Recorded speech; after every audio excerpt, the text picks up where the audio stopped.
নমস্কার। পাণ্ডবেশ্বরের আমাদের দল আমাকে প্রার্থী করার পর বিভিন্ন অঞ্চলে বিভিন্ন গ্রামে গেছি, মানুষের সঙ্গে কথা বলেছি এবং সিংহভাগ মানুষই যে সমস্যার কথা তুলে ধরেছেন সেটা হলো পানীয় জলের সমস্যা। বিভিন্ন গ্রামে মানুষরা বলছেন, মায়েরা বোনেরা বলছেন যে আমরা পানীয় জল পাচ্ছি না এবং পানীয় জল না পেলে ঘরের কোনো কাজই ঠিকভাবে করা যায় না। তাই আমরা সিদ্ধান্ত নিয়েছি, আমাদের দলের তরফ থেকে পরামর্শে সিদ্ধান্ত নিয়েছি যে আমাদের প্রথম কাজই হবে, পাণ্ডবেশ্বরের প্রথম কাজই হবে পঞ্চপাণ্ডব জল প্রকল্প। আমরা আলোচনা করে দেখেছি যে পাণ্ডবেশ্বরে জল যেটা দেওয়া হয় সেটা পিএইচির মাধ্যমে দেওয়া হয় এবং দামোদর নদী থেকে, আসানসোল থেকে সে জল আসে। অথচ আমাদের পাশেই অজয় নদী আছে, অজয় নদী 1 কিলোমিটারের মধ্যে আছে। সেখানে যদি জল প্রকল্প করা যেত তাহলে খুব সহজেই পাণ্ডবেশ্বরের মানুষকে এই জল দেওয়া যেত। আপনারা জানেন যে কুলটিতে জল প্রকল্প আমি করেছি, আসানসোলে জল প্রকল্প আমি করেছি, রানীগঞ্জে জল প্রকল্প আমি করেছি, জামুরিয়াতে জল প্রকল্প আমি করেছি।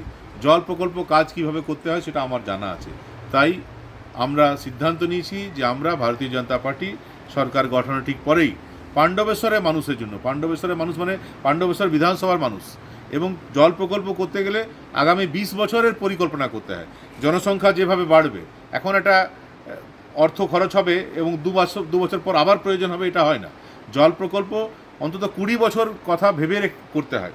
তাহলে আপনাদেরকে বলছি যে আমরা পঞ্চপাণ্ডব জল প্রকল্প অজয় নদীর ধারে হবে এবং ট্রিটমেন্ট প্লান্ট হবে, যেখানে জলের পাম্পিং স্টেশন বসানো হবে এবং সেখান থেকে পাণ্ডবেশ্বরের মানুষকে পানীয় জল দেওয়া হবে। যেহেতু পাইপ লাইন ম্যাক্সিমাম জায়গায় বসানো আছে, আর যেখানে বসানো নেই সেখানে আবার বসানো হয়ে যাবে, প্রধানমন্ত্রী যে টাকা পাঠিয়েছেন। কিন্তু জল জেনারেশন, জল তৈরি করা, নদী থেকে জল তোলা, সেটাকে পরিশুদ্ধ করে আবার পাঠানো, সে কাজটার জন্য নতুন পাম্পিং স্টেশন দরকার আছে। তাই পঞ্চপাণ্ডব জল প্রকল্প হবে অজয় নদীর ধারে এবং আপনারা কি পাবেন?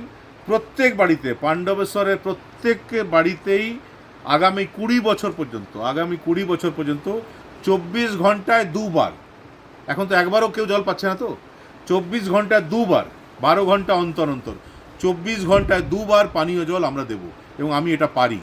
যে কোনো লোককে জিজ্ঞেস করে নেবে, জিতেন্দ্র তেওয়ারি পানীয় জল প্রকল্প কীভাবে করতে হয় সেটা আমার জানা আছে। সারা পশ্চিমবঙ্গে 2-3 জন জানে, সারা পশ্চিমবঙ্গে 2-3 জন ব্যক্তি আছে যারা জল প্রকল্পের কীভাবে করতে হয় সেটা জানে, এবং 3 জনের মধ্যে আমি একজন।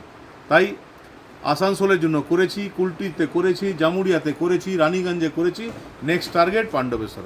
আপনাদের সমর্থন চাইছি, আপনারা সমর্থন দিন।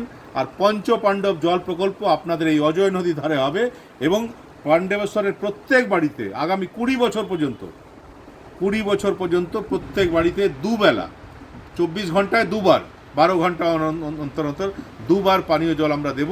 এই অঙ্গীকার আমি করছি এবং আশা করব যে আপনাদের সমর্থন পাবো, আপনাদের ভালোবাসা পাবো, যাতে এই প্রকল্পের কাজ আমরা করতে পারি। আমি পারি, এটা করে দেখিয়েছি, আমি পারি। অন্যান্যরা পারবে না, অন্যান্য যারা ভোট চাইছে তারা এটা পারবে না।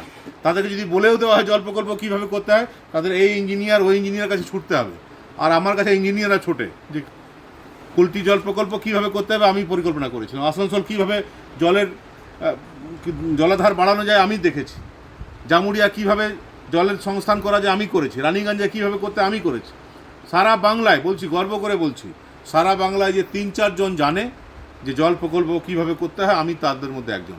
তো আমার বিধানসভা পাণ্ডবেশ্বর, এখান তো করবই করবো। তাই আমি দলের সঙ্গে কথা বলে নিয়েছি, দলও সম্মতি দিয়েছে যে অর্থের কোনো অভাব হবে না। তুমি বিধায়ক হওয়ার পরেই, সরকার গঠনের পরেই তুমি জল ডিপিআর রেডি করাও, যে টাকায় লাগুক না কেন, যতটাই অর্থ লাগুক না কেন, 250 কোটি, 300 কোটি, 400 কোটি, যে পয়সাই লাগুক না কেন, সেটা আমাদের সরকার দেবে, আমাদের বিজেপি সরকার দেবে। এবং পঞ্চপাণ্ডব জল প্রকল্প পাণ্ডবেশ্বর অজয় নদীর ধারে হবে, এটা একমাত্র আমি করতে পারবো, অন্য কোনো প্রার্থী করতে পারবেন না। অন্যান্য অনেক দলের প্রার্থীরা আছেন, তারা কেউ এটা পারবেন না, তাদের সে ক্যাপাসিটি নেই, সে যোগ্যতা নেই। ঈশ্বর আপনাদের আশীর্বাদে, আপনাদের ভালোবাসায় আমাকে সেই যোগ্যতা দিয়েছে। সে কারণে এই যোগ্যতা আমি, এই যে আমার গুণ আছে, যে এটা করতে পারার যে আমার জ্ঞান আছে, সেটা আমি পাণ্ডবেশ্বরের জনগণের কাজে লাগাতে চাই। সবাই সুস্থ থাকবেন, সবাই ভালো থাকবেন এবং অপেক্ষা করুন আগামী দিনে পঞ্চপাণ্ডব জল প্রকল্পের জন্য, যেটার মাধ্যমে পাণ্ডবেশ্বরের সমস্ত বাড়িতে আগামী 20 বছরের জন্য 12 ঘন্টার অন্তর মানে 24 ঘন্টায় 2 বার আমরা পানীয় জল নেব। ভারত মাতা কি জয়, ভারত মাতা কি। ধন্যবাদ।